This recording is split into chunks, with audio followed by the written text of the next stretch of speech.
每個人都有佢嘅謀生方法，而我就以呃人為生，因為呃得太叻，有啲人叫我做呃魔。叫得做呃魔，俾我睇中嘅絕對冇得走。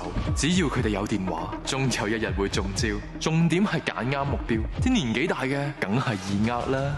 歡迎嚟到創富投資群組，每日都有股票貼士，跟住買，包你財務自由啊！我投資大師九爺親自指導操盤，交筆保證金就可以上堂噶啦！即刻下載呢個 AI 股票 App，入貨仲有優惠添。呢個世界咁多水魚，啲錢簡直揾唔晒㗎。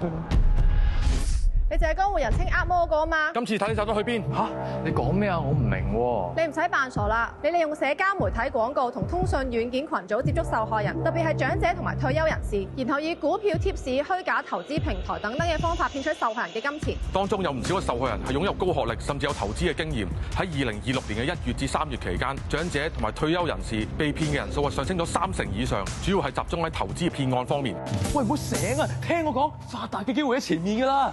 提防同類騙案，可以喺通訊軟件設定只有聯絡人先可以將你加入群組。面對各種所謂投資專家，都唔好輕易相信。仲有唔好隨便登入任何可疑網站，同埋下載不明應用程式。反詐騙協調中心已經展開咗新一輪針對性嘅防騙宣傳活動，以懷舊香港文化做主題嘅宣傳車，有紀念品同埋禮物吸引地區嘅長者去完成一系列嘅防騙任務。當中包括安裝防騙視伏器，將防騙二線18222加入電話嘅通訊錄入邊，同埋將通訊嘅軟件加強私隱嘅設定等等。你哋都快啲參加啦！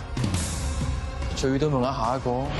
你唔係諗住咁嘅場面都仲走得啦係嘛？依人做嘢。呢啲咪見光死咯！咩呃魔啊？呃鬼食豆腐有你份，行啊！